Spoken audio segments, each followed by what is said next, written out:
people our age that were born into religion by their parents. Yeah. And are now in their 20s, 30s, whatever, and realizing that doesn't work. That's not working for me. Yeah. I got to do something else. And it's a freaking shit show. Yeah. Right. And I For just sure. I really want those people to know that like, that's normal. Yeah, absolutely. 100%. You know what I'm saying? 100%. This cannot be a team of common men, because common men go nowhere. You have to be uncommon. Okay, so 2020, where were you at? What were you doing? So I was cutting hair in Salt Lake at a barbershop with like a family unit. Like we were just homies, like to the core. Okay. Everybody that worked there. So you got along with everybody? Everybody, yeah. Okay. They're all, like, I still consider them like family for sure. And some shit went down there where none of us were just happy anymore. And so we like all were trying to figure out what we wanted to do and where we were going to go. And things just kept going wrong there. And so me and my best friend, we quit our jobs on the same day. Cause I mean, that's a whole long story in and of itself. That's like, I think pretty cool. But we ended up quitting, like first week of January, like 2020. Okay. And I kind of had a place lined up. I had some friends that said they'd let me come work for them, and that didn't end up working out. But also the pandemic happened. And so a lot of places shut down in general, cutting hair. And so, yeah, that's true. Yeah. So I, was just going through a lot of shifts with like my like family relationships and my friendships. Okay. Like all the important relationships in my life were really shifting a lot. What do you mean by shifting? Well, like I mean, grew up Mormon, obviously, right? Yeah, and so yeah, like we just can get into within, that. absolutely we Yeah. can. Yeah. So like just within, I don't know, a year, like 2 years of that, so I guess like 2018 ish, Okay. It was, like 2018 probably. That I kind of left that religion and Began the leaving process. Yeah, exactly. Exactly. So you're 2 years post starting the leaving process, Yeah. and that can have a massive impact on your relationships, family, friends. I totally get that. Yeah, Okay. absolutely. Because I had shifted from going to school at BYU, Idaho, being this like very picture perfect image of like, oh, I'm a good person. Like I don't ever break any rules. I don't drink. I don't smoke. I'm living the way that I'm committed to living in this religion, and like dying on the inside doing that. Right. Like, and so, finally just not being able to do that anymore. Like you have to change things. Right. And for a lot of other people, like a lot of people outside looking in, it's like this dramatic, like, all of a sudden shift for some people where they're like, oh, all of a sudden they just started, which I mean, and maybe this is just my experience, but I did start like it was a very abrupt change, and it was probably hard for a lot of the people in my life to adjust to, including like myself, right? I was even having a hard time finding myself and living my truth or whatever you want to call it, right? Like following my own path. Yeah. But it like, to have that shift, it's like almost offensive to some people, and that's what causes some the of that. shift out of Mormonism. Yeah, exactly. Totally can be offensive to people. Yeah. Right. And People almost sometimes take it as like a personal attack. Yeah, exactly. Yeah. Right? Yeah. Yeah. And so That can put strain on your relationships. for sure. And it did. I mean, I'm lucky. I have like a wonderful family overall. Like they've always shown me a lot of love. But it definitely shifted after I left the church. Like I was treated different, and then maybe they don't notice that. But it was something like it was a very noticeable thing for me. Tell. Yeah. Yeah. Like, well, my family, we love to laugh and we tell jokes, and I'd joke about things, and like I'd just get no response from people sometimes, and I was like, "Ooh, what the like?" Yeah, that's bad crowd. Sorry, like I don't. Yeah, it was just weird, and so. Okay. Yeah. It was very uncomfortable, and so I kind of started isolating myself in a lot of ways. So that was with your immediate family, extended family, and friends. Like friends from BYU, Idaho, I would assume. Yep. Right? Yep. And that was prior to you cutting hair in Salt Lake. Yeah. Well, I mean, kind of all at the same time. Like hair school was like a big big shifting moment for me, like period, I guess, too, because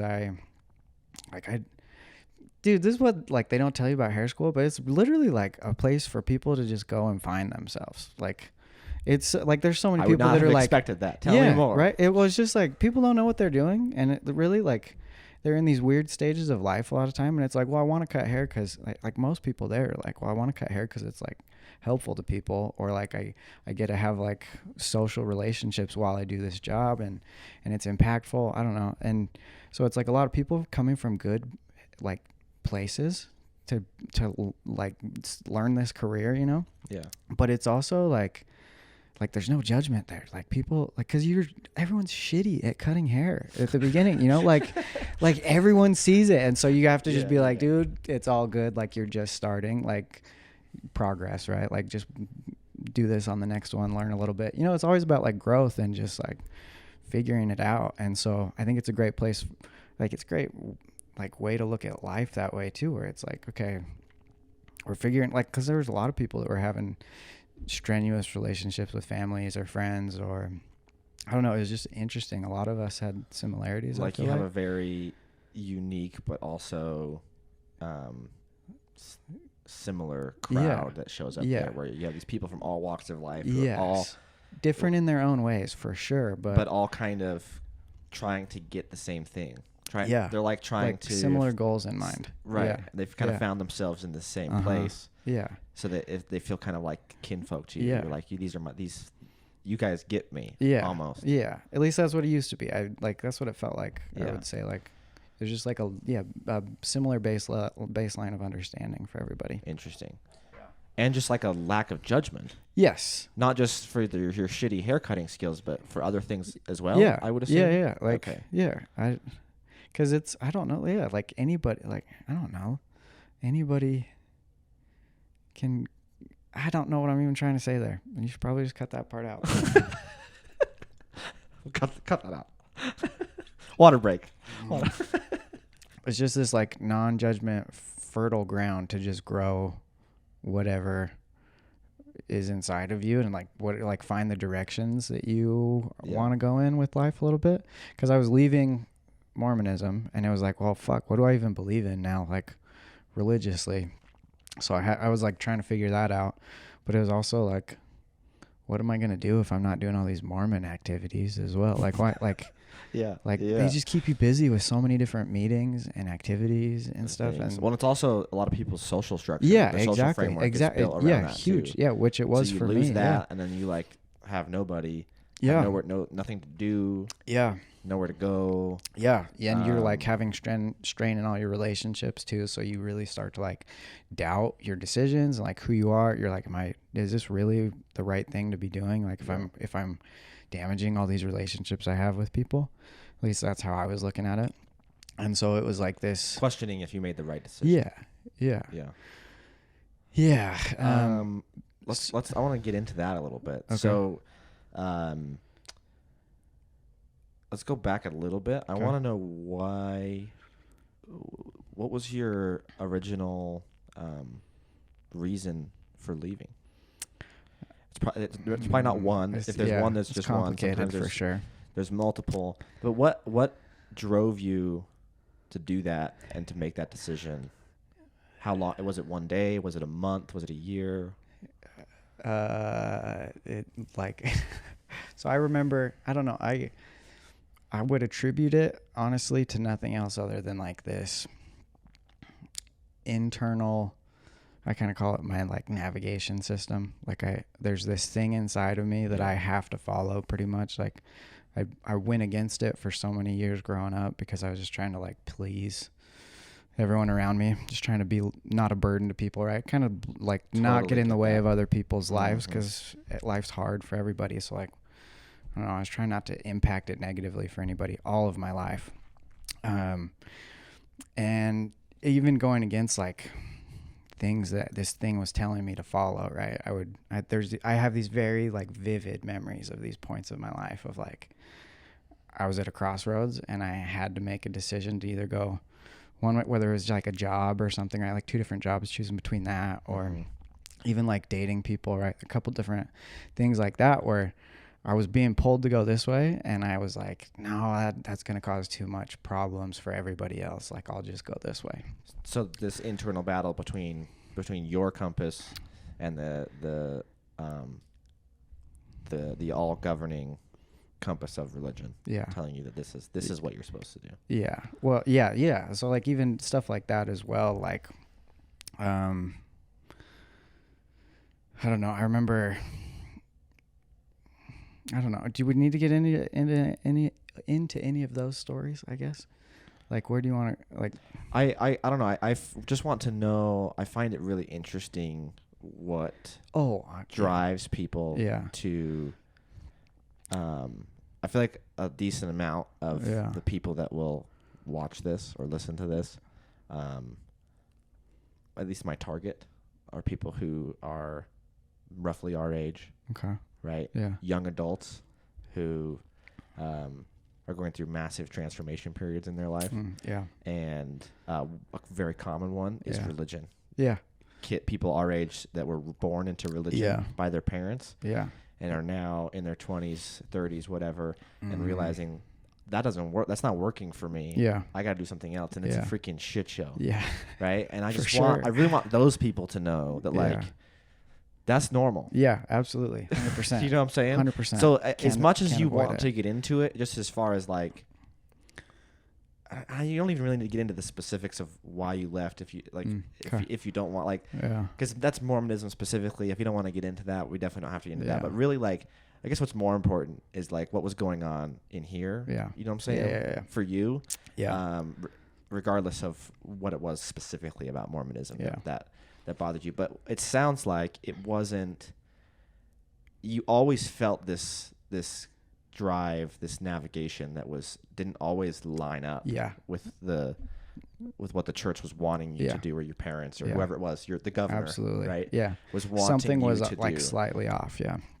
Always. Like, I have a very specific memory from like 9, 10 years old, 8 years old, maybe even of me watching a movie on New Year's Eve. And I don't even know what it was about the movie, or I don't have any recollection other than what movie it was watching and this thought that I had. And it was, I can't wait till I turn 18 so I can leave the church. Legitimately. It was like 8 years old. Yeah. So I like, and I don't know why I had that, right? But being that young, I was like, oh, that's a bad thought. Like, I shouldn't.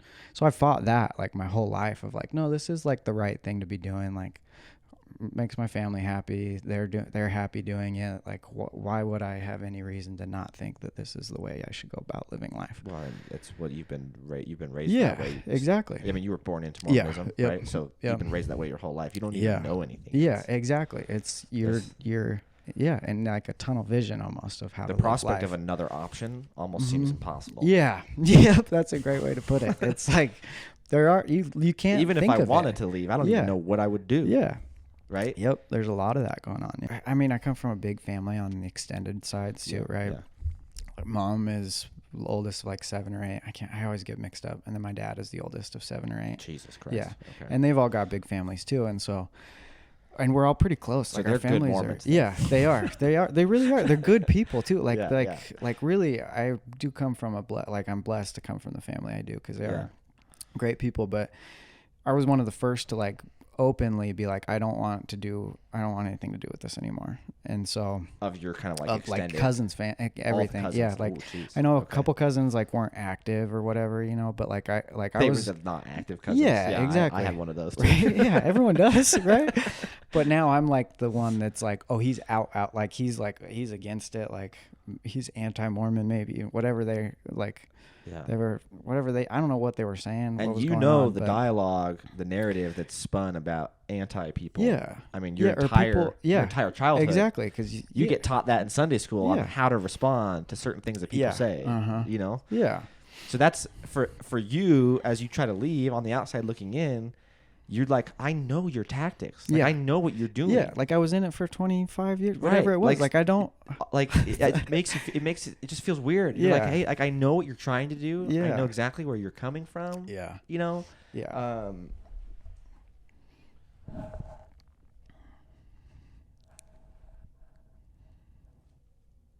We still good? Yeah. Okay. Yeah.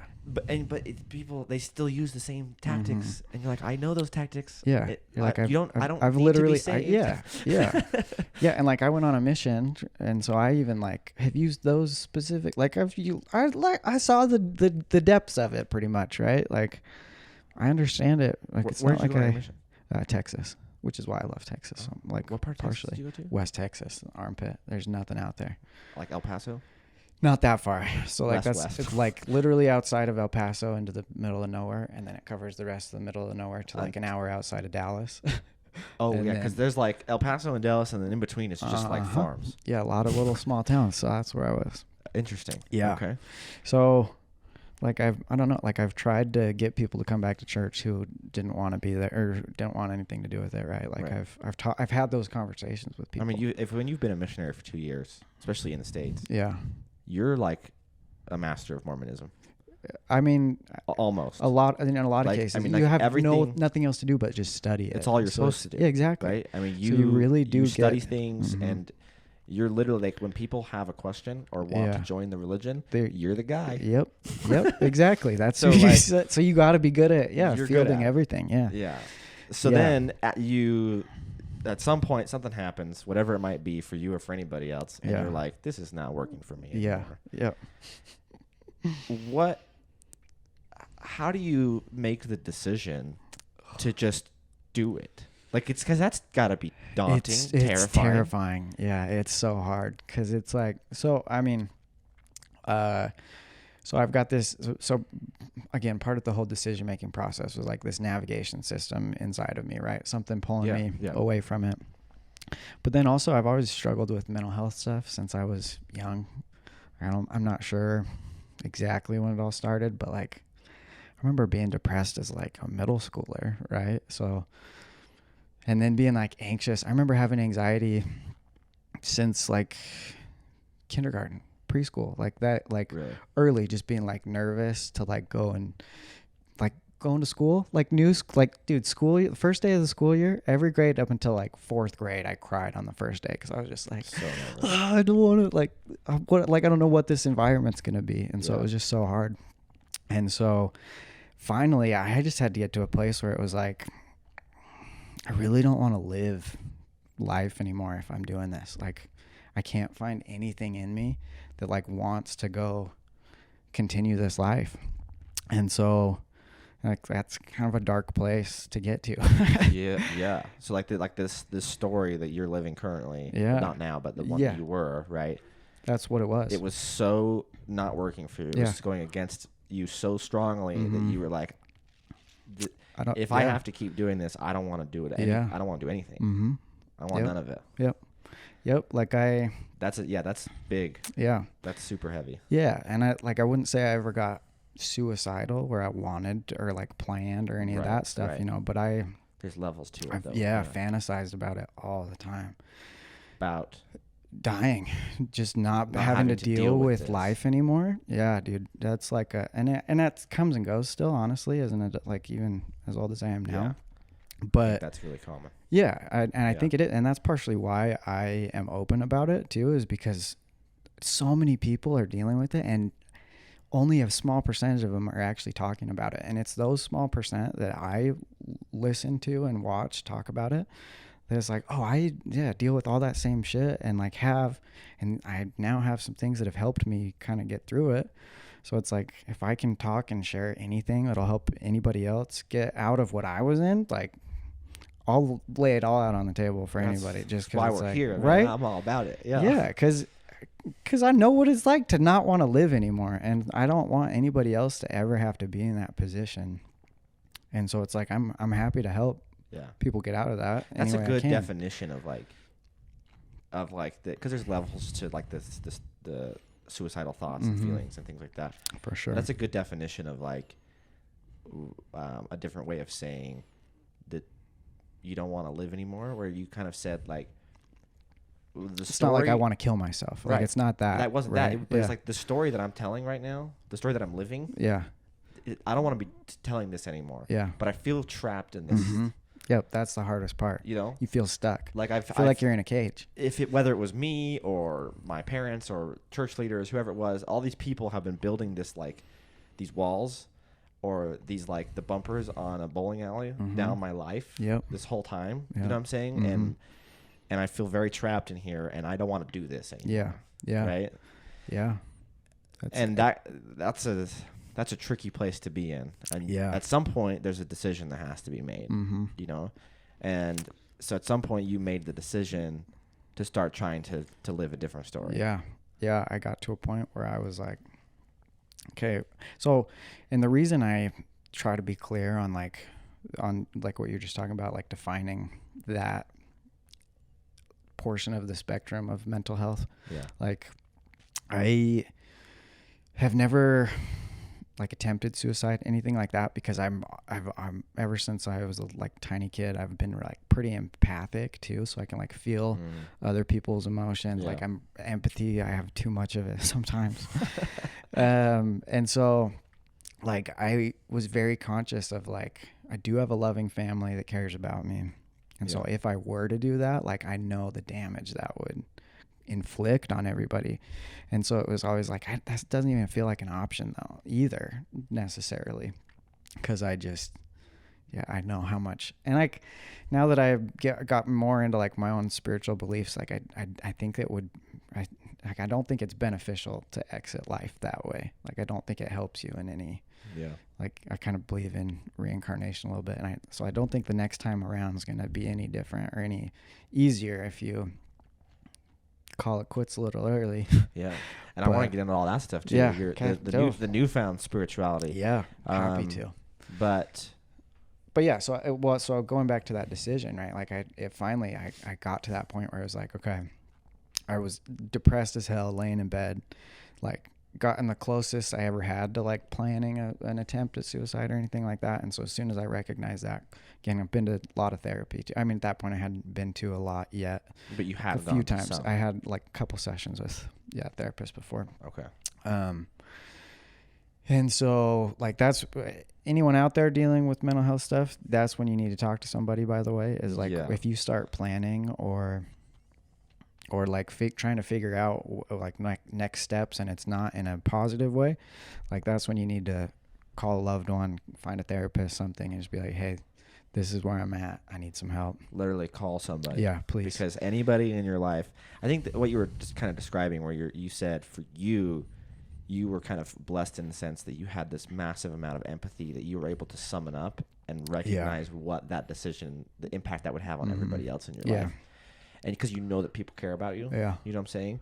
But when you combined the two problems of I'm trapped in this life that I don't want to be living and nobody cares about me, and even though they do, you feel like they don't. Yeah, exactly. That's what I was gonna say. In those moments, you're not like consciously like, oh, my family loves me so much. Like it's not all butterflies and rainbows. You start thinking of like, well, I'm just a burden to them. Like I'm holding them back, and I'm like, you just don't feel like you deserve love from them too a little bit, like and that they wouldn't want to get a phone call from you or something, you know what I'm saying? But like absolutely call somebody, because it's we want you here. Absolutely. I want you here. Same.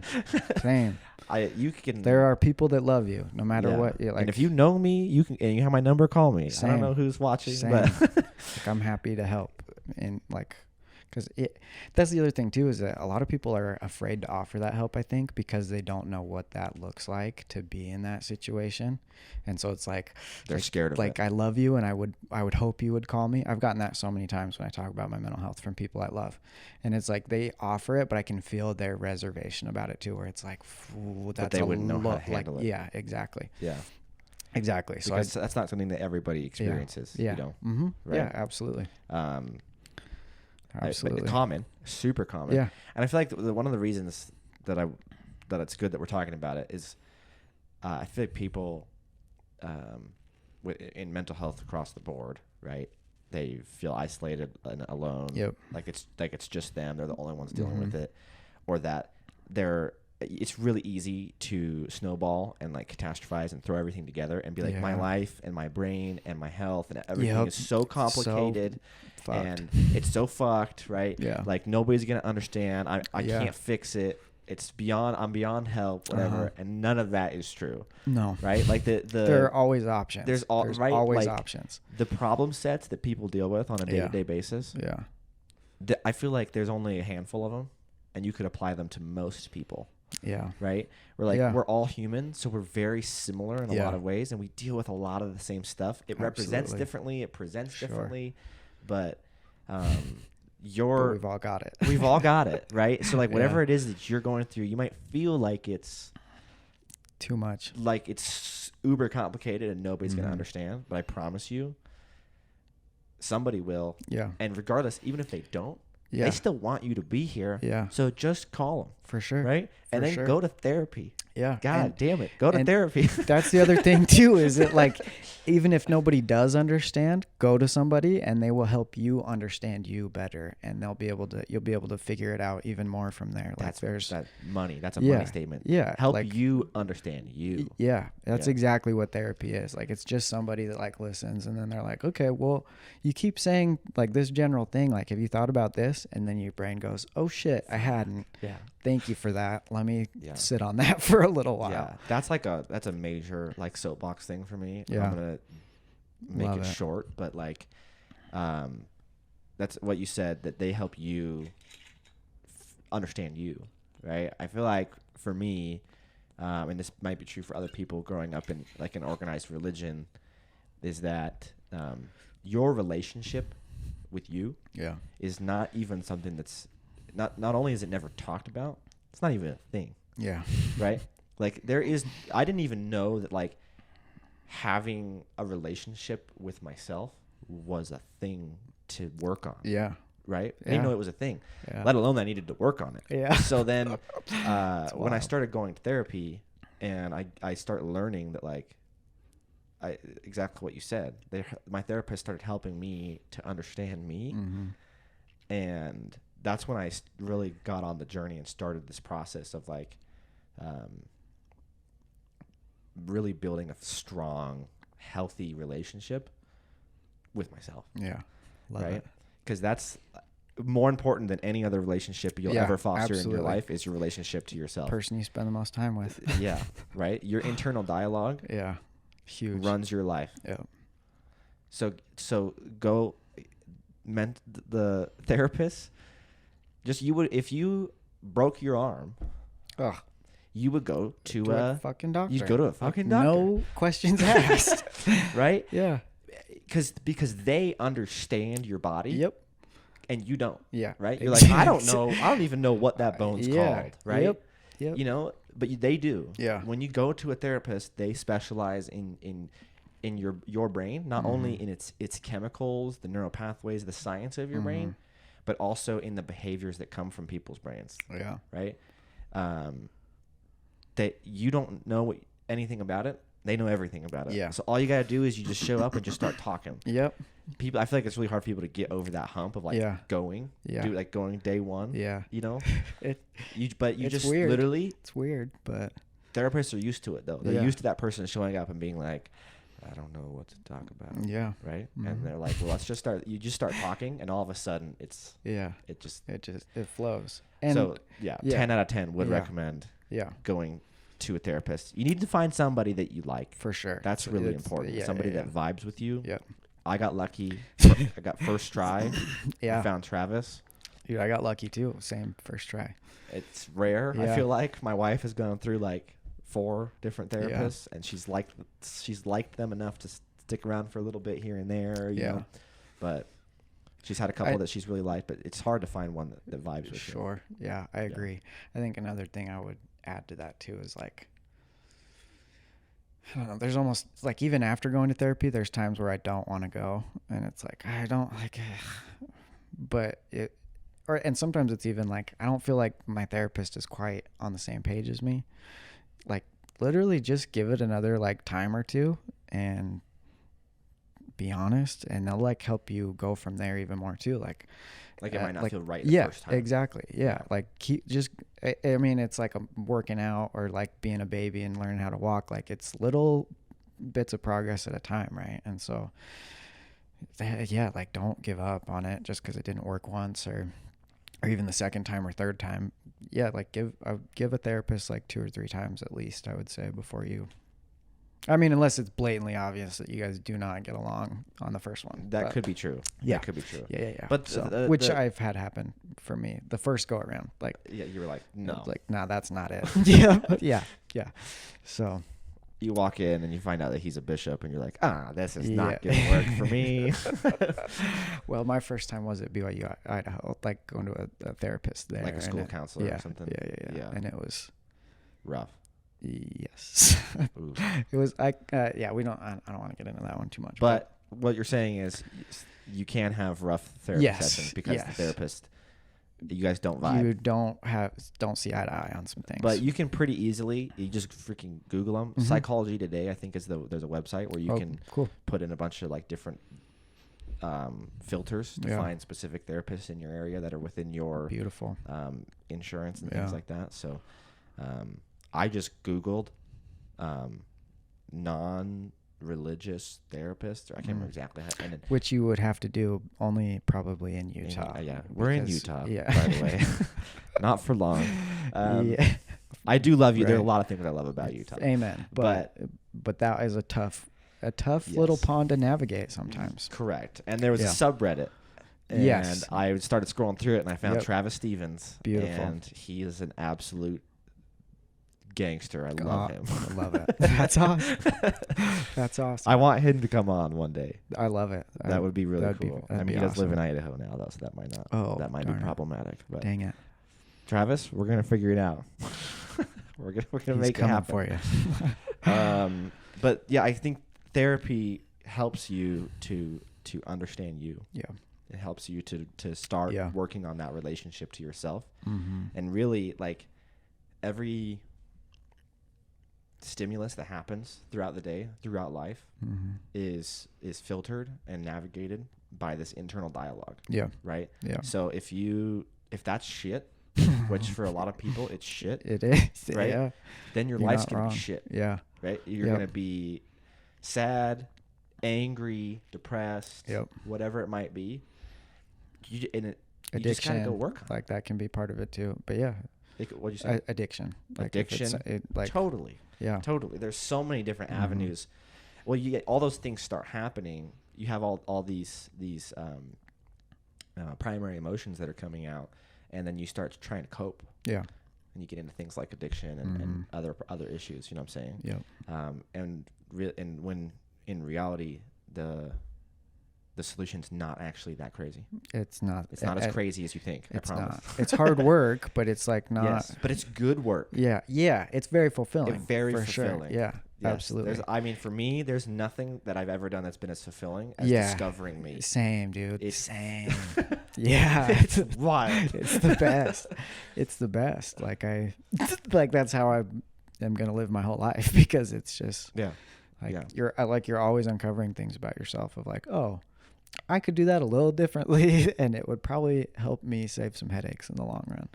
So you're laying in bed. Yeah. You started making a plan, sort of, and you kind of caught yourself. In that moment. Yeah. And that was like a low point for you. Was that the low? Was there one day of low? Was there a moment of low? Was it a week? It was about a week of like the lowest I had ever been. Yeah. Okay. And it was felt like do or die, where it was like, okay, like if I continue down this path, it only is going to lead to death. That's what it felt like imminent death. And so I got to a point where it was like, okay, like if I don't want to go that route, then I have to like legitimately, consciously build a life that I want to live. And so that was like the turning point where I was like, okay, well, what does that look like? Like, what is a life that I actually am enjoying? That's a big question. Yeah.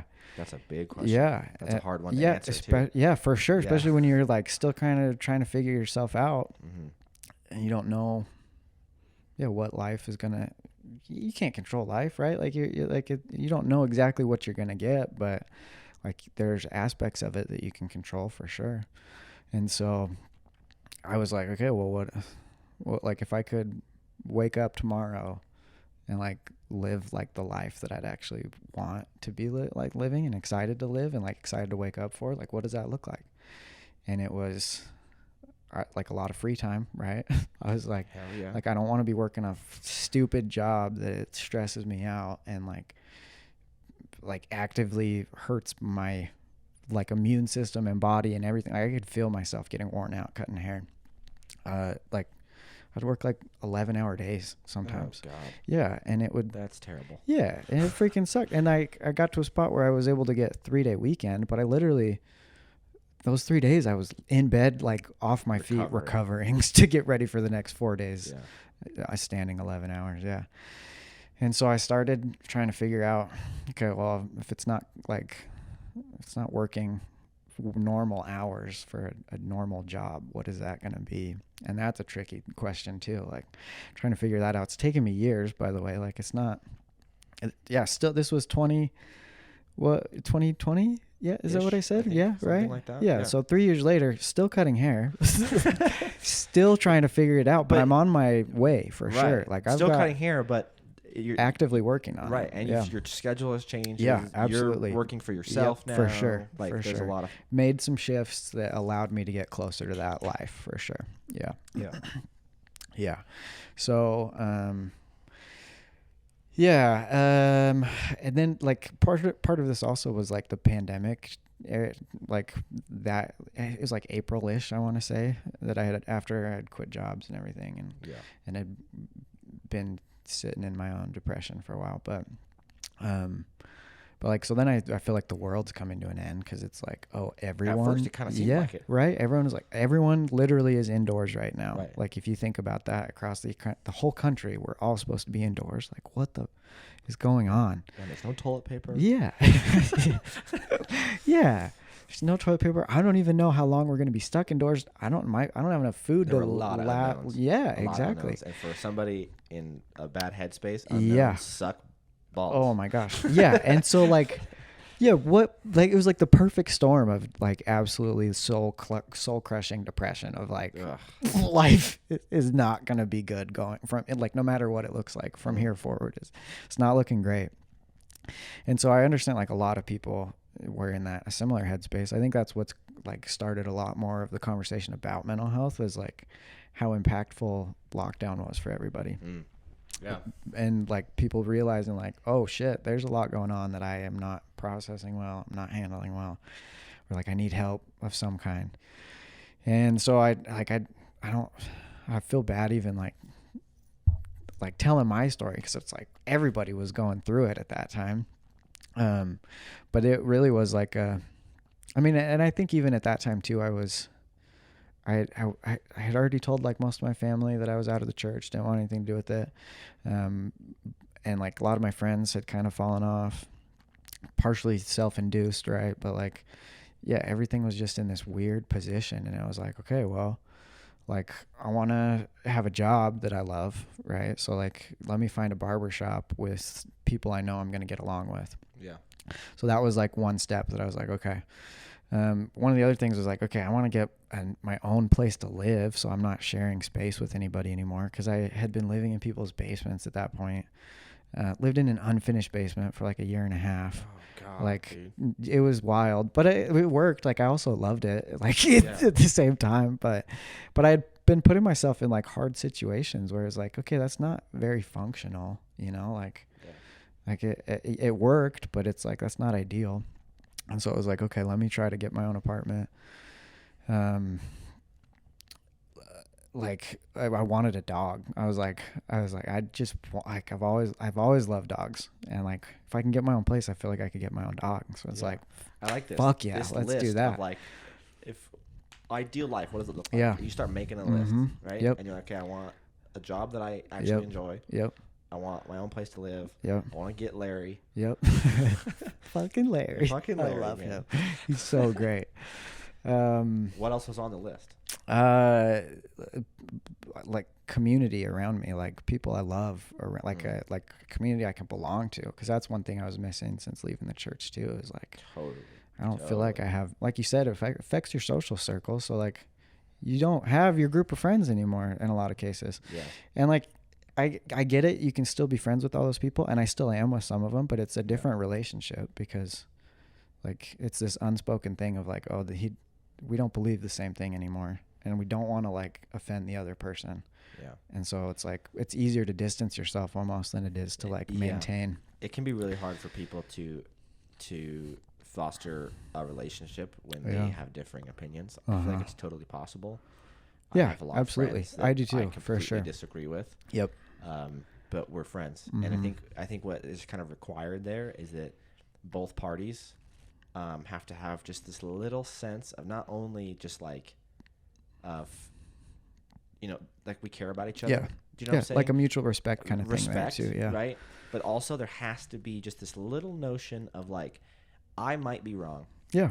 Yeah, for sure. Like, that's it. Like the vulnerability of that. You don't have to like, say that you're wrong. Yeah. You don't have to be wrong. Yeah. You just have to say, you know what? There's a chance. Yeah. There's a chance. I'm just saying. I could be wrong. I could be wrong. I don't know everything. You know? Yeah.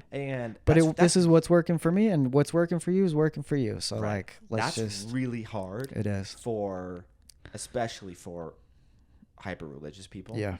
I can only speak to Mormonism. Yeah. But like, if you said something, if you were in church and you said that you have faith in something, people would be like, wait, you have faith? Yeah. You don't know. You're supposed to know. Yeah. Right? Yeah.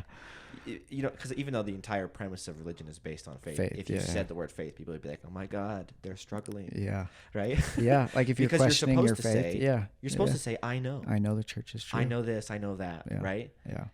Like that mentality going into a relationship with somebody like me after we were going to church together and now I've left, for them to be able to have that little notion of I might be wrong is really fucking hard. Yeah. Right? It's a lot easier for me at this point, right? Right? But that's really hard for those types. That's why it's so hard for somebody like me to foster a good relationship with somebody who's LDS. Yeah. Or hyper religious. Yeah. Right? Because it's really hard for them. It's hard for everybody. Sure. Hard for everybody. But especially hard for hyper religious people to say, I might be wrong. Yeah. Yep. You know? And if you can't do that, then every time you go into a conversation with somebody, you've got that filter almost of like, not only am I not listening, yeah, but also I'm just getting more angry. Yeah. And you know what I'm saying? And then your conversations never go well. But I've had some amazing conversations with guys, good friends of mine who are still active members of the church. Same. You know what I'm saying? Absolutely. So, and we have a mutual respect for each other. Yeah. You know. Yeah. So it's totally possible. Yeah. Yeah. My best friend's still very active LDS. So it's there like, you go. Mitchell, you're the man, dude. Yeah. So what do you feel like that is required for that relationship to work? So the biggest factor for me, like, so we were roommates in college, and he's like who taught me how to be a good friend, I feel like, because he was just a good person and didn't keep track of like how nice he was to me or like good things he had done. So then I just tried to start being like him, and then we just have built this like really great friendship where we just both care about each other and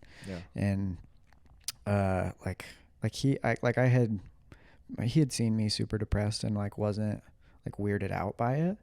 Like it wasn't too much for him. Yeah. Like he was like, I'm sorry you're struggling. Like if there's something I can do to help. And, give me a hug, let me cry on his shoulder for a little bit one time. Yeah. And so he's seen me at like my lowest lows and like some of my higher highs too. And when I told him, like that was one of the most nervous people I was to tell that I was like not going to be Mormon anymore, because I didn't want that friendship to be gone. Yeah, that's and big. Yeah. He was one of the first people I told to, so I didn't have a lot of experience with it going poorly at that point, but I've had many since that it has not gone well. Yeah. But I remember sitting on his couch and I was like, dude, there's like, we were about to play Call of Duty. Would do that occasionally. Yeah. And I was just sitting on his couch. I was like, dude, there's something I got to tell you. I was like, I don't really believe in the church anymore. Like, that's not really the route I'm taking anymore. I don't remember exactly what I said, but his response was like, he's like, dude, he's like, our relationship is so much bigger than like what your beliefs are. He's like, that doesn't even really matter to me. So like, damn. He's like, I appreciate you telling me. What a homie. Yeah, for real. It's got chills. Yeah, like exactly, like literally the perfect response you could get from somebody you care about in that moment, right? Yeah. And so, honestly, that was the bar I judged everybody else from, though, when I shared with honestly, them. That's the bar you should judge people on. I agree. Yeah. Like that's what like has helped me like love myself more too. Is it like, oh, that's how a loving relationship should be. Like you don't care about what they've got going on necessarily. Like you love them for them, you know? Yeah. And so to have like family not respond that way was really hard, because it's like, okay, so in my mind, going back to the mental health stuff, I was like trying to get out of that path, right? Yeah. And I hadn't communicated that probably to a lot of my extended family, so they are unaware of it. But like for me, them being like, no, we think you should come back to church, or like, oh, like, have you thought about this? Or like any of the tactics used to like try to get me out of making that decision, to me felt like they would rather me be in this very depressed, somewhat suicidal state of mind to satisfy their needs of whatever I'm supposed to do. Like, I don't know what they expect from me, nor should it matter, but like, you're trying to pull me back into that, and I'm doing literally everything I possibly can to not want to be dying. So like just let me go this other direction. Like it's, I know you're coming whether from, they realize it or not. Yeah. That's how it feels to you. You're like, you'd rather me be miserable. Yeah. Mm-hmm. But doing the right thing. Yeah. Then just be happy and do me. Yeah. Yep. Yeah. And that's exactly right. And it's like, that's a depressing thought in and of itself. And so to be battling that already and then get fed more of it, you're like, you just feel helpless. And so, but I really like, again, that relationship, I had to focus on that one, right? It was like, okay, the more people that respond better, those are the people I know I need in my life. So it was like a beautiful way of kind of filtering out people that weren't actually for me living my best life, right? Or like living the way that I wanted to live, where I can be me, you know, like actually express who I am and not have to hide it. Yeah. Like the people who encourage that are the people I spend my time with. It's like as simple as that. And it just, happens to be that not a lot of them are religious. So like my very religious family, I don't see them a lot, and I still love them, and I, all that stuff, but it came down to like, I got to love me and the life I want to live. Like that's got to be the top priority, so that I don't want to kill myself. Yeah. And so it's like, okay, I'm not straying away from that. Like no one can get me to not do that. Like I got to a point where I had chosen other people's decisions for me, like again, going back to those crossroads, I'd let the other side win, or like gone the wrong route too many times. It's like, okay, I already know what that path leads to. So like, let's stop going down that path. And so, that's literally where the decision came from, to leave, change my whole life completely. I was like, okay, let's go build something that I want to live. Shit. Okay. Yeah. So you talked about there were like 4 or 5 things. You like made a list almost in your head. Oh yeah. You were like, but I think we've got a pretty good idea. I feel like I'm understanding pretty well, like where you were, where you were at, and kind of what it took for you to finally make a step away from the religion that wasn't working for you anymore. Yeah. I want to know, let's kind of move into like what happens next, and then like after the list was made, where do I go from there? Right. And really, I think, and I want to end it on like what you've created now. Okay. Where you're at now, what that wasn't working for you. Yeah. What is working for you? Yeah. Right? Yeah. Because it's when you leave religion, religion tells you everything that you're supposed to believe. Mm-hmm. It's literally like it's probably it's in a book. Yeah. Right? So it's literally They've like got multiple handbooks. From everything from where do you go when you die? Why are we here? To the simplest things of what should I eat? What should I wear? Who should I talk to? What should I read? Yeah. Right? I mean, everything in between, at least my religion, Mormonism, right? Mm-hmm. Every single question that you could ever have had an answer that didn't come from me. Yeah. It came from somebody else. It was somebody else's answer. Yeah. Right. Yeah. But so I my entire life was built upon other people's answers to questions. Mm-hmm. Right? Same. And you create this baseline for there always being an answer to questions. Yeah. So then you leave. There's always religion. somebody I can ask. There's always somebody I can ask. Yeah. There's always going to be an answer. Uh-huh. Right. I might not like it, whatever, but there's always an answer. Yep. Right. So you leave religion and you throw it all out. Some people throw it all out. Some people don't throw it all out. It just depends. Right. Yeah. Let's say for whatever reason you left, you threw it all out. Yeah. Right. Now you're in a tricky spot because your entire life up to this point, you've had answers to every question you've ever had. Yeah. And now you have like complex questions too. From the simplest ones to the most fucking complex ones, right? Yep. The simple ones, those are easier to figure out. Yeah. What should I eat? What should I drink? It's like, okay, you can drink coffee. It's actually good for you. It's not it's way better than swig, okay? Yeah. So like it's better than soda, it's better than Diet Coke, drink coffee. Yep. Like little things, you know? Yeah. What foods you should eat, what you should drink.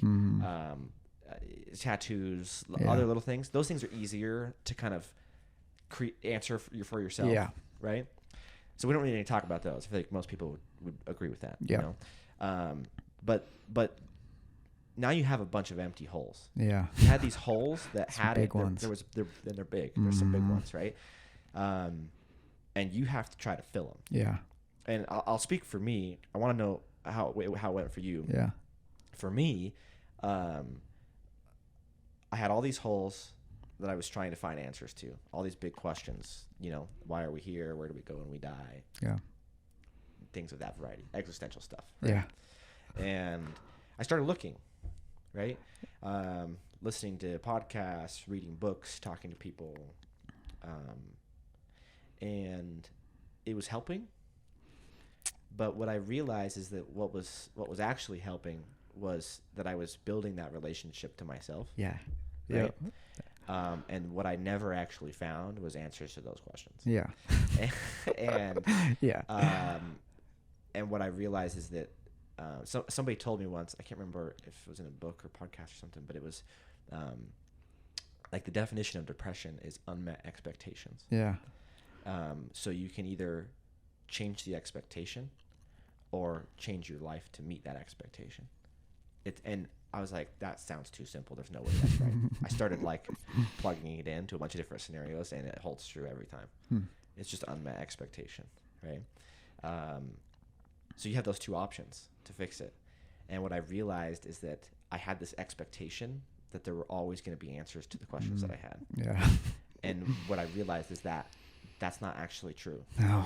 There's a lot of things that that we don't know, yeah, and that we're never really gonna know. Yeah. Right. For sure. And that's actually okay, because when I first discovered that, or as I was trying to find answers and realizing that there wasn't really one, yeah, there's a lot of anxiety that comes for sure, that, right? Where you're it's like, a scary space, right? And you're like, this is not working. You know, like I had all these big questions, and I was trying to find my version of the answers for them. Yeah. And eventually, I realized that that I needed to change the expectation. Yeah. That not having answers to questions is actually totally normal, and it's actually totally fine. Yeah. It's actually a really fun and interesting part of life. Yeah. Yeah. It's a fascinating part of life, for sure. Right? And it can be a good thing. Mm-hmm. Right? Yeah. But for me, it was very much a bad thing. Yeah. Absolutely. You know? Absolutely. So this is really recent for me. I've really been trying to change the expectation that it's okay not to have to know. It's okay not to know, it's okay not to have answers for everything. Yeah. You know? That's, and then as I go on throughout life, I learn new things or discover new things or meet new people, and I can input that stuff however I want, wherever I want, and it's not a big deal. Yeah. You know? Because I've changed the expectation. Mm-hmm. That's how it kind of went for me. Yeah. In leaving religion and just being blown wide open. Yeah. You know, how did it go for you? I mean, yeah, similar. I kind of had to come to a place where it was like, okay, I don't have answers to these questions. let me find somebody who does, because you can always ask somebody, right? And then, coming to a place after listening, I mean, I went down a lot of different paths, learned a lot of, I'm naturally just a super curious person anyways. And so I was like, okay, well, let me learn about Buddhism for a little while, see if they've got the right thing, or that like fits my, the whatever answers I'm looking for. And it, didn't match up 100%. Let me look at other organizations that have different, I really got weird with a lot of it. I was like, I don't care. Like, if someone says they've got an answer to something, I'm open to hearing it. Like, okay, no matter how bizarre, Yeah. And I think, again, it's similar to yourself. It like became a beautiful path of like finding what I believe by just listening to other people's beliefs. Yeah. And so, because like when you hear someone's like true belief and you can tell it's coming from somewhere pure in them, right? It either vibes with you or it doesn't. Like it is either like, oh, that's such a beautiful thing that I feel like inside of me, or it's like, oh, that's interesting, but it doesn't hit home for me, you know? Yeah.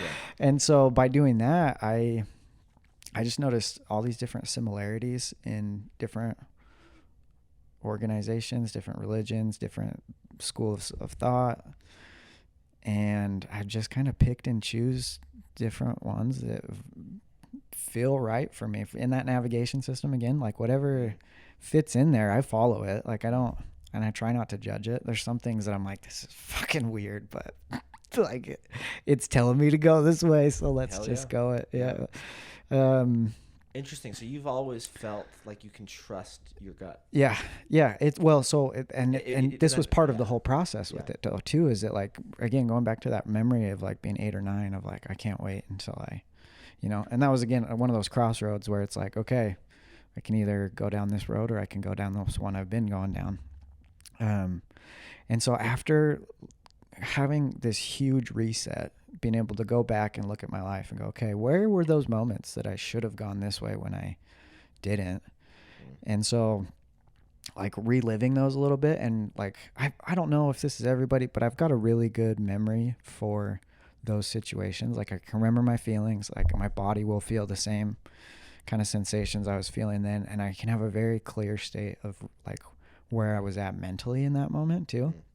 And so I remember going through all these like fairly traumatic things and different situations where I remember being like, I remember being pulled to go this way and I didn't do it. So I was like, well, maybe life wouldn't have gotten to that dark place had I started following this a little bit more. And so that's literally what my life has become, is just trying to hear that and like follow that guidance wherever it takes me. And that's, it leads into the unknown. Yeah, it's been working, but it's like scary sometimes too, because it calls for some drastic things all of a sudden, right? Like, what kind of drastic stuff? Like quitting my job on a whim, right? Like not having a plan in place, like moving different places, people, like I have a very solid thing inside of me that's like, oh, you don't need to be around this person that much, or it's like, oh, you need this person in your life. So even that, and like following that, like when people, like I would say you're one of those people that's like, man, this is like a very like energizing relationship to have, friendship to have, like I need more of that in my life, And so I try to, like, I would not consider myself a great friend in a lot of cases, because I forget other people exist half the time because I'm so focused on my own shit. And then years later, I'm like, oh, I haven't talked to them in forever, and that's partially on me. Like, I should text them, But like these relationships that are like, I feel like on a deeper like soul level of friendship, it's like, okay, I gotta put in more work into these to make sure that I have this community, right? Like you feel like they're serving. Yeah. Mm-hmm. Like they're help. They're aiding. Yes, absolutely. They're not taking from your exactly. life. It's not draining. I don't despise having to go spend time with or do certain things. It's like it like flows so much easier when I follow that. And then it difficult things like changing careers too. Like it's pulled me into something else too that like I honestly never would have really considered. Probably like I again, I'm a barber right now, but I've been pulled to be starting a podcast too, where I can have these meaningful conversations with people, because that's the most fulfilling thing about my job at this point. Yeah. Like, I don't, that's what you love about your job. Exactly. I'll give a good haircut still, but like, and like my OCD won't let me like not focus on that too, right? It's like I still am putting a lot of thought into my work and intention, but it's like, it's draining me now, where it's like, oh, this isn't the right thing to be doing with my time. And so it's like, okay, well, again, starting over, going back to like, okay, well, if this isn't working anymore, what are the things on the list of like that I need to start building to be put into its place? Interesting. So I'm, I mean, I think also getting into the like deep, dark spots in my life, and this winter was one of them too, right? It's what's led to a lot of changes that I've had to make this year. You just got into some really dark times there, and it's like, okay, again, this isn't working. So like, what's going to be the route? And I remember just sitting at home, laying on my ground, like crying. Larry coming over to lay by me, which God bless him. God bless Larry. He's a saint, man. Yeah. Talking to my dad and just being like, this isn't a life I want to live either. And again, going back to the unmet expectations thing, that's partially why it was so depressing this winter. It was like, I've put in so much work to build a life that I want to live that doesn't make me feel depressed. And I'm still fucking depressed. Like, well, shit, you know? Yeah. And so, but I, like, again, after going through therapy for however many years now, very regularly, and doing a lot of finding myself and listening to my own voices, I've come up with a list of things that I'm like, okay, when I all it takes is me to recognize I'm in that space. And then it's like, okay, must do is like this list of things now. And it's like, I got to try all of them. If none of them help me not feel depressed, then it's like, there's more drastic changes we need to make. But again, it feels like it gives me options at least. So I don't get into that hopeless hole. You feel like you're in control. Yeah. Of your life. Yeah. Mm-hmm. You get to make the decisions about what you do and what you don't do. I'm not stuck. Like, it's something I know my coach that I work with, to have her hear me say I'm not stuck should be like, I've been telling you that for a while. I'm like, yeah, I know. You got me there. They always do that, man. Yeah. They always tell you something that somebody else has been telling you for a long time, and all of a sudden you're like, for some reason when they say it, you're like, yeah, okay, now I get it. Yeah. It takes some time for you to go, yeah, all right, that makes sense now. Yeah. So, but yeah, so I this winter, I don't know. I don't know when it was. The whole winter was so long, but somewhere in there. Totally. Yeah, it was super long. Yeah, like 6 months of snow, I think we got. Long. So yeah. Anyways, I again was in probably a week of like pretty low headspace, and but also like trying to build this vision of like what life could be like if I put a little more effort into that part that fills me, right? Yeah. And I got to a conclusion where it was like if it doesn't have to do with love, like I don't want any fucking part of it. Like I don't, like, something in me was like, we're done with that. Like we don't need like if there's not some sort of love involved, whether it be people I work with, like clients I have, the way I spend my time, like if it's not something I love, like I don't want to fucking be doing it. And like that's where my navigation system's going. And it's like, I can't deny that, like, because I know what that path leads to when I ignore that. And so, so I'm starting a podcast as well, coming soon. Hell yeah. The Let's Make Love podcast, because that's all I'm about. Like just making love in every situation you can. Like it's a conscious decision. It's a choice, I think. Totally. And a lot of people aren't choosing to do it. And so it's like, okay, well, it's more of like filling for me of like, okay, I'm choosing to create something out of love and put intention and time into it as like every day, and let that be the life I build. But like, it's also to invite others to do the same. Cause like, that's something I see with all of my clients too, is like a lot of us are in similar places where we don't feel like we have people we can turn to for hard conversations or things where we need help with, or like a lot of people are very closed down, and I have had some beautiful experiences that I never would have guessed would happen from me just sharing my story with people. Exactly. And so it's like, okay, right there with you. yeah, like I worked with a group doing personal development retreats last summer. Yeah. My job there was like, I was one of the first people to like present for a good chunk of time. And my job was to just be like as vulnerable as I could, so that I set the bar for the whole time we were there of like, okay, if I'm going to be this vulnerable, everybody's going to be this vulnerable. It brings it out of people, man. It does. Yeah. It does. That was one of the huge lessons I learned, was like, yeah, as soon as you open that space up, people are willing to jump in as well, but people are so scared of like being the first one to open up. I mean, it's a scary thing, so I get it. Like, I still get nervous doing it too sometimes, but yeah, so I shared a lot of similar things to parts of the story that what I shared today, but yeah. Just having people come up to me and talk to me afterwards. I remember this one woman, she came up and told me about her husband committing suicide. Damn. And she told me, she was like, I really honestly have had a hard time processing it, because I didn't understand anything from his side.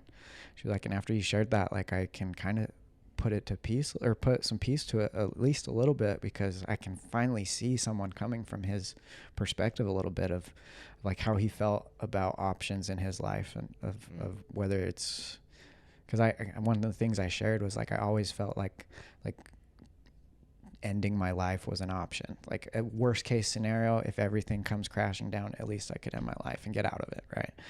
And so talking about that kind of mindset, that's what it's like. She was like, I didn't even think about that. And so she thanked me, and I was like, I literally had no clue that was gonna affect anybody like that. Yeah. Let alone something that big of an event in somebody's life, to lose somebody to that. So yeah, that's crazy. Yeah, and then a couple other people, they were just very generous in what they had to say about me sharing my story, that I changed their lives and different things like that. And I'm like, I'm just a normal person, like, going through it. Like, I don't. The thing is, like, your story is not like, it's not that wild. I mean, it is, but it isn't. Like, I don't even know exactly how to say it, because it's like, I totally get it. It's not that unique. It's not unique, but it's beautifully not unique. Exactly. Where it's like, people get it. Yeah. People are like, people they understand, they vibe with it, you know, because like I said earlier, like, the problem sets that people deal with on a day-to-day basis, very similar. There's not very many to choose from. Yeah. You know? Yeah. And all it takes is somebody like you to get up in front of some people in that situation and just be vulnerable. Mm-hmm. And then everybody's like, it hits. Yeah. You know? And maybe for half the people in the room, 3/4 of the people, it just depends. You know? And it's not going to be everybody, for sure. And I don't honestly care. No. Like, it all takes is one. Yeah. That's real. For the whole purpose of this podcast, like, all it takes is one. Yeah. I love it. Like, really. Because, like, yeah, I would have this conversation with you anyways. Yeah. So if I can record for sure. it and put it on the internet, you know? Yeah. And one person benefits from it. Yeah. It prevents one person from being in that just lowest of low, deep, dark space by themselves. Or helps them to get out of it. Yeah, for sure. I'm all about it, man. Absolutely. I agree. Yeah. I agree. And that's one of the beautiful things I feel like about how I've gone about being a barber too. Like, I do have some beautiful conversations often with clients. And so I'm like, man, if more people could just be parts of, like, hear these conversations and like just know that there are other people dealing with the same shit, and it's hard, and you know, like, it helps just to hear other people going through it. Honestly, like, that's what group therapy is, right? Like, people just sharing their things, and everyone goes, oh, they got more than I realized. Like, then you start building this, like, this love for other people, because you're like, man, everyone's going through something. So, like, let me just uplift them as much as I can while I interact with them. That's what I've tried to do. And I'm blessed to have some amazing conversations and friendships because of it. And so, I feel like that's something I can give back to the world a little bit, because again, there are only a few sets of problems, right? And I haven't dealt with like the darkest ones, obviously. I mean, suicide's pretty dark, but like, there are some, you know, there's some big traumas out there that I haven't experienced, right? Yeah. But I know that some of those feelings can correlate still. Exactly. Yeah. Right. And so it's like, if I know how to navigate some of these deeper, dark ones, and I can talk about it, like I can help some people, I think. So yeah, like scientifically speaking, trauma is trauma. Yeah, your body doesn't for sure. Exactly. So it's it can only it's going to present you know, a few different ways, and that's how it's going to present. Yep. You know, absolutely. So, anybody who's experienced any form of it and then done something to get through it can be beneficial for so many people. Which I think is another thing that's probably be good to define a little bit more, is trauma. Because like you said, trauma is trauma, but it's so funny because when we think about it, we're adults thinking about it, right? Like we've been through some stuff and we've learned how to process some things, but at one point in everybody's childhood, they went through something that they couldn't process, because that's how you learn to process stuff, right? So it's like, literally, trauma is something that you weren't capable of dealing with when it happened. And it's so easy to be an adult and look back on it and be like, oh, I could have handled that. Or it's not trauma because of this. Or it's not trauma because of this. And it's like, that's not what the little kid brain you had back then was thinking, though. And that's where the trauma hides. That's a good way to say it. Totally. Yeah. And so I think like everyone who's like, no, I had a good childhood, I have nothing to complain about. You like, can have a good childhood. And still have traumatic. Exactly. That you didn't deal with at the time. Exactly. And you should deal with them now. Yeah. And 1,000%. They're manifesting somehow. And whether you think so or not, they are. And it's like, again, if you can kind of solve some of your own headaches, it kind of takes away from a lot of the bigger headaches that you deal with in life. Yeah. So, and along that same vein, one of the things that I've discovered after discovering that, right, all of the parts that live inside me, the little Ben, you know, after discovering that, it made me scared of being a parent, because I'm like, fuck, I don't want to fuck my kids up, right? But I'm in a similar boat to you, that like my parents, I had a really good childhood. Yeah. You know, like I had good parents. Yeah. Right. But what I've realized as I've kind of gotten into this and talked to a bunch of different people is that, I mean, some people have shitty parents. For sure. That's absolutely thing, right. Yeah. But your parents don't have to be shitty. Yeah. For them to have done some shitty things. Exactly. For right? sure. It does happen. Yeah. Right. No one's perfect. Like, nobody's perfect. No one's going to handle every situation perfectly. Obviously, there's levels to this shit. Yep. You know what I'm saying? Yep. So, like, you know, my parents never abused me. Same. Yeah. Right? Which is amazing. I'm very sure. blessed for that. But trauma's trauma. Your body doesn't know the difference. Yeah. Something happens to you as a kid, like you said, and that you didn't know how to handle it, how to deal with it at that point in time. Yep. And now it's locked in. Yep. Right? Yep. And, what ends up happening is that you in that moment, that gets locked in, and that affects the way that you view and react to the world around you. Everything in that. For the rest of your life until you deal with it. Yep. Right? Yeah. And it's that's why it's not complicated. Yeah. It can feel complicated. For sure. But that's it. In a nutshell. Yeah. That's it. Right? Yeah. And it's not because you had shitty parents. Yeah. It's not because, like, my parents are going to watch this. They were awesome. Yeah. Same. Right? My parents were fantastic. Right? They watch this, especially. But I think what I've realized is that's just a normal part of childhood. Like, I think you kind of said that, right? Yeah. That's everyone, literally every single person is going to go through it. It's like a mandatory part of being a kid. It's a human experience. There's going to be things that happen that you didn't know how to deal with. Yeah. And they got locked in. And now, as an adult, you need to deal with them. Yeah. Because they're not serving you anymore, right? And it's affecting you. It's affecting the people around you. Yeah. See, real quick, sorry. That's one of the big things I learned was like, oh, I'm trying not to like affect these people around me with my own bullshit spilling into their lives by just trying to like people please, right? Like I was like, let's make this relationship as least strenuous as possible. I'll give up everything just to make sure we're all happy, right? And I didn't realize how actually destructive that is for everybody around me as well. And so it's like once you learn that, you're actually doing more for people around you by being able to filter out some of your old reactions and old ways of thinking and responding in like a healthier way, and like being that example for other people to be like, oh, he handled that well, like I should maybe try to emulate that a little bit or something like that. Like you're actually doing a way bigger service to the world by working on yourself than you think you are. Primarily, you're doing a great service to you. Exactly. That's where it starts. To everybody That's else. where it's got to come from, though, is like you really have to do it for yourself. Yeah. And that goes back to what we're talking about with working on that relationship that you have with yourself. For sure. Right? Yep. Working on the relationship that I have with little Ben. Yeah. That's exactly what I'm talking about, right? Where I guess there's the internal dialogue. There's a relationship that I have with the current me, and there's also the relationship that I have with every other version of me that ever experienced some kind of trauma. Yeah. Right. And all the good parts of me too. I mean, for sure. You are an accumulation of your life up to this point. 100%. Yeah. So, yeah.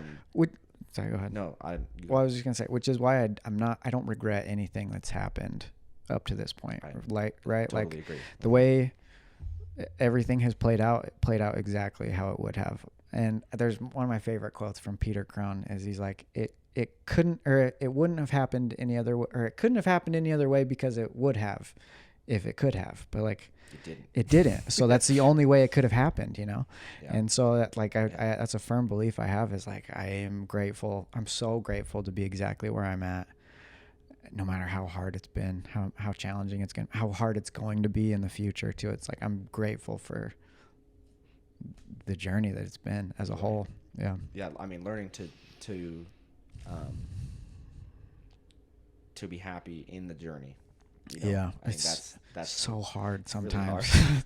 Yeah. So hard, but that's the key for sure. Yeah. My brother told me something in the past couple of years, and I've told you this before. I tell this to pretty much everybody I meet, but, of all the bits of wisdom I've got from my older brother, he said, it's not our fault that we're fucked up, but it is our fault if we stay fucked up. Yeah. I love that. And I don't think he's ever said anything truer. Probably not. He's a smart guy. I like him. I don't know him, but that's profoundly accurate. It's like that. The last thing I was saying about the expectations. I keep applying it, and it holds true every time. Yeah. Where you are the accumulation of your life up to this point, right? Yeah. And everything that happened, there's so many things that happen to you that you had no control over, that affect the way that you act and think and perceive the world now. Absolutely. And that's not your fault, right? Like, my inability to be honest with people that I love, right? That was something that was developed as a kid, lying to people around me. Same. Within my religion, because I had to. Same. 100%. Right? And I'm sure most people will know exactly what I'm talking about. Right? Yeah.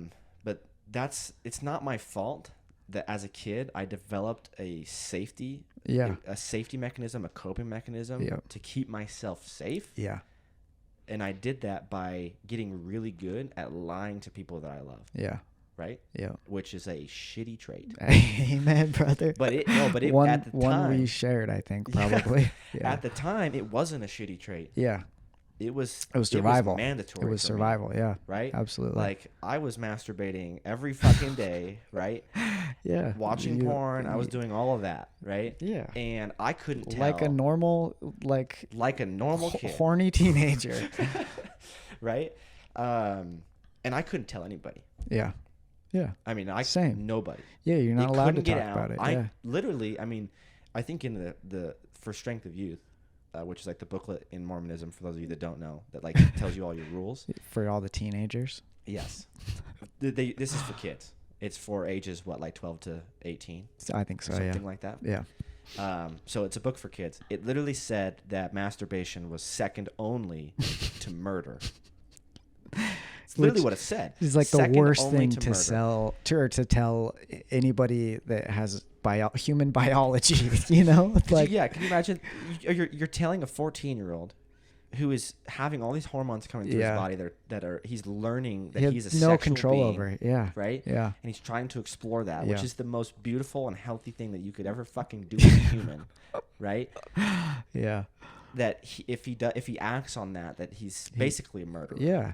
Right. The equivalent of it, basically. You can't tell anybody, and you're 14 years old. It's a heavy secret to bear. That's a heavy fucking secret, and it's one that it gives me chills that millions of people have. For sure. Right?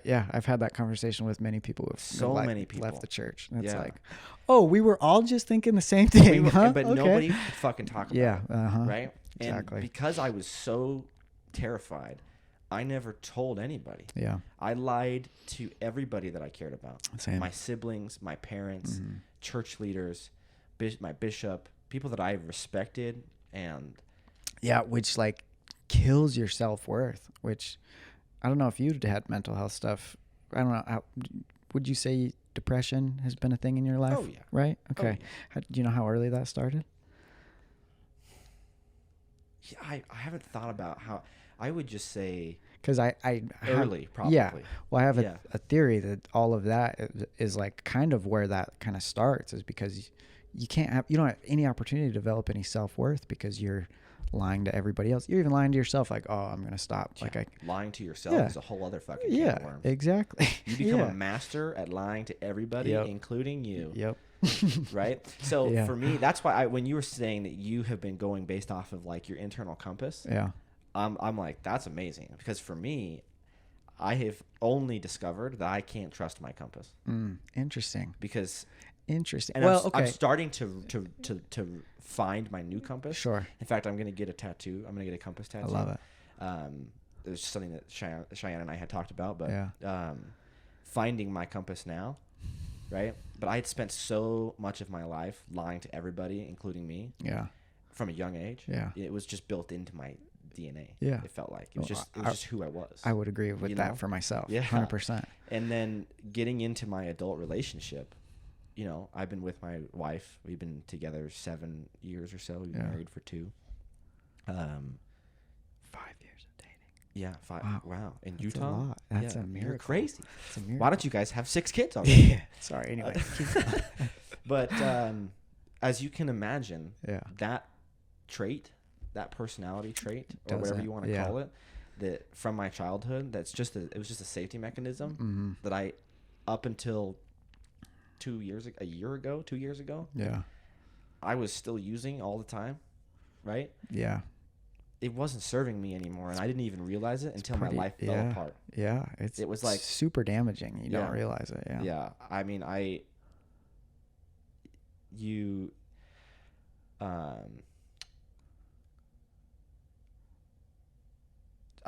lying to people that you love it's a crazy concept. Yeah. Right? Because especially for a kid to get really good at. Yeah. Because even to this day, people I don't care about, some rando, I'll lie to people. I don't care, right? If I'm like out and about on the town and somebody comes up and wants to say something, I'll lie to people. Sure. I'm like, sorry, I got this or whatever. I gotta go be here. It's a lie. Yeah. It doesn't matter, right? Yeah. But lying to people that you love, that's about stuff that's important, different animal, and learning that trait as a kid and getting really fucking good at it. Yeah. Right. That's not a good trait. It's not. And it was a really hard one for me. And what ended up happening is I had some breakdown, full sobbing therapy sessions with Travis where I was sitting in a room like this, having a conversation with little Ben. Yeah.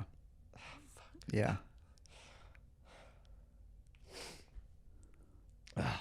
Still to this day, every time I bring up little Ben, I get emotional. But that's beautiful. Excuse me. I think it shows the love you have for him, right? Like, you recognize he didn't get what he deserved, maybe, or what he needed. So it's like, all right, well, let me. Well, he didn't have anybody to look out for. For sure. For sure. So I got to, in that moment, have a conversation with him and tell him, like, hey, thank you for trying to for keeping me safe all these years. Yeah. But what we're doing, it's not serving us anymore. Yeah. So I need you to trust me. Mm-hmm. Right. and let me handle it. Let me handle those situations. When something comes up, when my wife asks me a very specific question, and I have to make a decision whether or not I'm going to lie to her, right? Let me make that decision. Yeah. Do you know beautiful. what I'm saying? Yeah, that's beautiful. I love that. And it sounds like this is a common thing that comes up. It almost sounds like I'm trying to put the blame of my lying on somebody else, but it's not. It's me. For sure. Right? Yeah. It's Little all Ben you. is It's all me. you. Yeah. I am the culmination of my life up to this point. Amen. Right? So, I think by finding that though, that is me owning it. Yeah. Do you know what I'm saying? Absolutely. Like, Absolutely. I made poor decisions. I've lied to my wife about things that I should not have, and it caused a lot of problems. Yeah. Cheyenne is a beautiful person. God bless her. And building a relationship with somebody is one of the most beautiful things that you can do. It's fucking hard though. Yeah. Cheyenne and I both have our shit. Oh, for sure. Everyone does. Yeah. We all do. Everyone does. You know?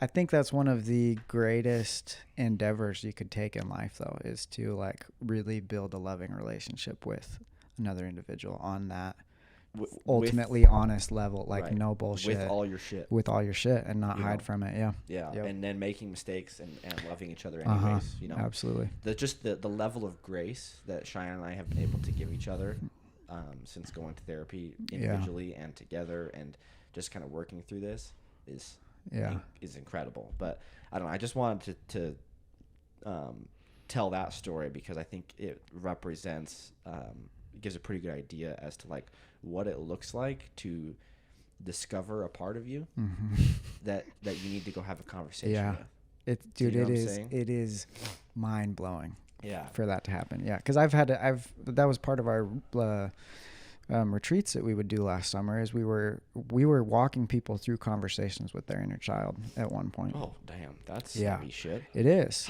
but again it's like it's possible because we created this environment for people to open up and be as honest as they could be with this group of strangers, and like the most beautiful things came from it. Like even myself, like I'd go through it every time, and what you would do is you would write a letter to your inner child, right? Your 5-year-old self is what my friend always called it. He's like, we're writing letters to our 5-year-old self, and so you would have to sit there, and it was a very meditative experience. Would turn on some like I forget what kind of music it's called, but like the certain vibrational frequency music, and then you would put the pen in your other hand, and you would write a letter from your 5-year-old self to your current self. So you're writing with your offhand, so it even looks like a little kid's writing. And so, but you're like meditating in this state of like, what is he trying to say? Like what message needs to come through right now? And you just let yourself write, and it's like chicken scratch, and you can hardly read it. But after we would go through that process, we would all get up and read either one of the letters, either to our current self or from our current self to this inner child we had. And it was wild to just watch these people, because everyone in the room would go around and read at least one, and to like watch these people give themselves the love that they had been like withholding from themselves or like any of that. It was like some of the most beautiful moments I've been a part of. And it's such vital work to like heal yourself and to like start opening that relationship with yourself to like figure out what you need with and what you want. All the parts of you. Yeah. And you can't hide any of them. You can't shame any of them. You got to let them just speak their mind and listen to them and understand it. And that's one of the biggest things that can make such an impact on people. Yeah. Is doing that work. Yeah.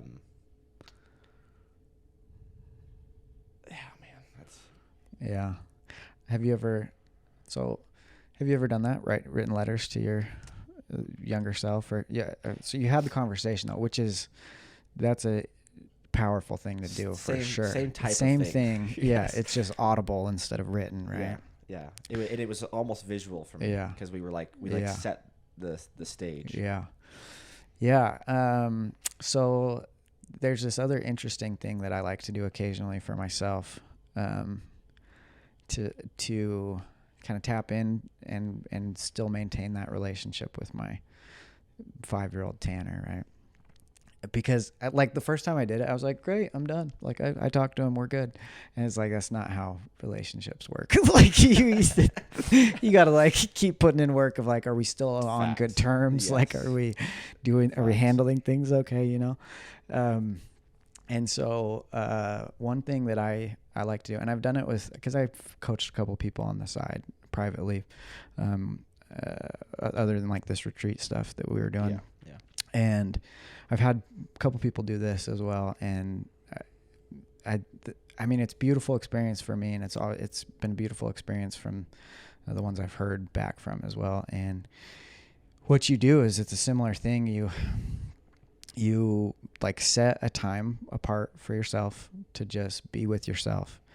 And for me, I smoke a little bit of weed, and that helps me kind of lower all the walls I have and filters with myself, and it helps me be way more honest with myself. Okay, yeah. And so I create like a little ceremony out of it where I'll like, I'll sit down with whatever weed I'm going to smoke, and I'll be like intentional about it, and I'll be like, okay, this is what we're trying to do. We're trying to get in contact with all parts of me, and let them speak, and let the voices that need to be heard, let us listen to them, right? Mm-hmm. Smoke a little bit, and then I will sit down and I will use my current version of me to write a letter to my 5-year-old self, and just to check in and be like, hey buddy, I just want you to know I love you. Like we've got a lot of cool things we're working on. We're doing it, like we're trying to have fun. We're trying to, cause there's different conversations we've had that my 5-year-old's been like, look, we need to have more fun. We need to be doing this. Mm-hmm. Like I want to be doing more of this. And so I'm always like catching up with each other. Yeah. I'm holding myself accountable to it too. Right. Where I'm like, okay, like I know I haven't been doing this as much, but like I promise, like we're trying to have more fun. Yeah, exactly. Yeah. And so I'll do that. And then I will, and then also like, it depends. Sometimes the kid comes back in different moods, right? I've had sometimes where he's like distraught and he's hurt and he's sad, and I have to like comfort him. I've also had times where he's just stoked and like happy to be here, and he's just like, I love you, like keep doing your thing, Yeah. So it varies. Like you really have to just listen to that voice of whatever's coming through for you. But then I'll switch hands and do the thing where I let 5-year-old Tanner write a letter back to current me. Mm-hmm. And again, let whatever comes through. Sometimes he's pretty pissed at me. Other times he's pretty happy, and it's always a beautiful experience. And I'll always, and I try not to go back and read them before I don't know if that makes sense. Like I'll write them before I like reread them. Right. So I'll write from current me to young me, then I'll write from young me to current me. But then after I do that one, I actually write one from like my future self to my current self. Oh. So I go back to my right hand and write a letter. And after you kind of get in that headspace of letting different parts of yourself speak, it's fascinating to watch the voice that comes through when you're writing for your higher self, your future self, whatever you want to call it. Mm-hmm. And just like some of the wisdom that comes through and some of the things that are said. Like sometimes I don't even, like, it doesn't even make sense necessarily 100% of the time. Like I'm trying to think of an example, but nothing's coming to mind, but it'll just be like, I don't know, hang in there, keep doing this, stop doing this. Sometimes it's something like that. Right. And sometimes I'm like, okay, that's weird, but I'll follow it, I guess. Or like, just pay attention to that and see if something comes up later in life that I need to, and it's wild because everything is relevant. Like it may not be relevant in that moment, but I'll live life for another month or two or something, and something will pop up where this piece of advice or this something was like, oh, I'm glad I had that, to fall back on, or like as a mantra to keep telling myself in hard situations. So that's something, if you're interested in continuing to do that work, I think that's an activity that I love. Really cool. Yeah, it's awesome. I haven't heard of that one specifically. Yeah, I hadn't either. It honestly came to me one night while I was just doing that regular 2-part one. And then I was like, I feel like I need a little bit of help. It's like, what would I say to myself right now if I knew everything, if I had already been through this part of life, like what advice would I turn to give back to me? And, there's actually a really cool, really interesting study that I heard about. And again, I haven't fact checked all of it, so I could be wrong. But check your own facts. I want to say it was like, yeah, right. If you don't want to believe them, you don't have to. I want to say it was like, Dr. Joe Dispenza. Have you ever listened to him or listened to any of his stuff? He's a lot of like this consciousness, like intention, putting stuff like, he's like changing your life from like your brain out, right? And that's like reprogramming your mind is what he does. And he's got a book, can't remember which one it is, but he starts it off with talking about this study where they took a group of patients from this hospital that all had some serious thing. I can't, what's it when your blood gets infected? HIV? No, not HIV. AIDS. It's like, no, Hep. Not hep. Like, no, like it's like from your own like gut, like it gets infected from sepsis, I believe. Okay. Sepsis. Systemic infection in the body. Yes. Yeah. So I'm pretty sure, I could be wrong. I'm like 95% sure it was sepsis, but it's this pretty serious, like life-threatening thing. And they took this group of patients from this hospital that had all had it. And one half, they split into two groups. One half they like prayed for, right? Just sent thoughts and prayers, right? Love some good thoughts and prayers. Yeah. And then the other half they didn't do anything with, or they just left them as like the control group or whatever, right? And when they looked at the recovery rates and like mortality rates of people that were prayed for had a way higher rate of recovery and like less deaths or something, like I can't remember all the details, but overwhelmingly did better, right? Okay. And I can't remember how many patients were in the two groups too, but it was like a fairly large group. And so in the book, he's like, wasn't that kind of interesting that there was that many people in the hospital at that exact same time with that exact same thing? And he's like, that's not actually what the case was at all. It was actually just the total group of people that had this disease. I don't know, what do you call that? Infection? Yeah, whatever. The systemic infection. It was like a span over like a decade of all these patients within those years that had, and it was like a randomized separation too, but his point in like sharing that whole thing was that like your thoughts and your intentions and like what you focus on is like retroactive. So it's like, cause these people prayed for all these people that like 10 years after it had happened, but all these people actually like recovered better. And so it was like this interesting thing that I was like, oh, so that means the letter I write from my current self to my younger self actually affects my younger self back when I was living it. Does that make sense? Oh, interesting. Yeah. Okay. So like, who knows what helped you get through that situation when you were a kid, but it very well could have been like you loving yourself now and like giving yourself guidance and directions and love. Okay, I see what you're saying. Yeah. So, and I don't know if that's true or not. In a sense of like in a non-linear time format. Yeah, exactly. You know, in a kind of in a spiritual. Yeah. Like, instead of like a timeline of events, it's like a collective thing, gotcha. You know? Yeah.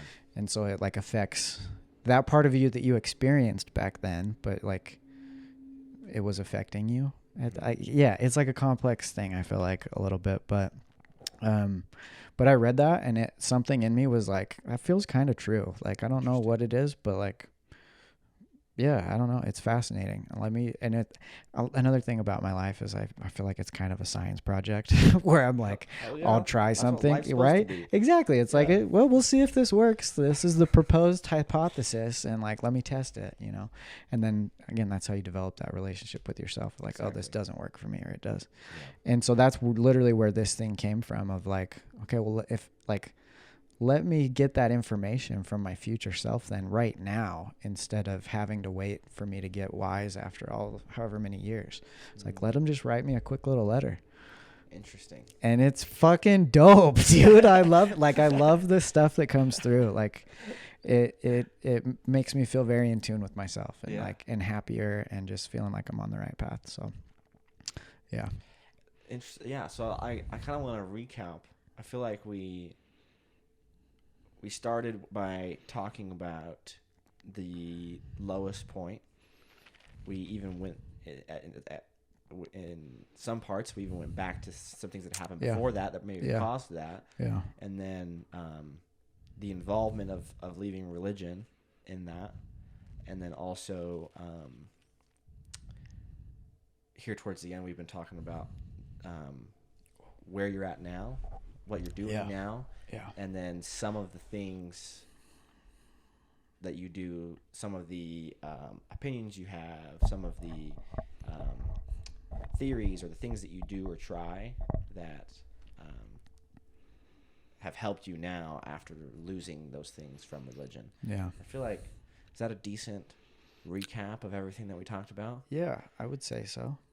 I mean, I feel like we talked about a lot of stuff. Yeah, but I think you nailed it. Yeah. Yeah, I and that's really what I want to do. I think I want to be able to show people the trajectory, that the story arc. Yeah. You know, of the story arc of Tanner. For right? sure. And where he's at now. Yeah. You know. It's ongoing. Yeah. For sure. But and all the problems that you dealt with and Yeah. you still deal with, and how you've been dealing with them, and what works for you and what doesn't. I think that can be really helpful for a lot of people who are trying to find things that work for them. I hope so. So I hope so. Thank you for doing this. Absolutely, man. My pleasure. Yeah, I'm really, really grateful that you Yeah. came on here and you to be vulnerable and allowing me to be vulnerable too. Absolutely. Always. That's what that's what life's about, man. And then we also need to do another one. Little sneak peek. Tanner did a psychedelic journey recently. With a guide.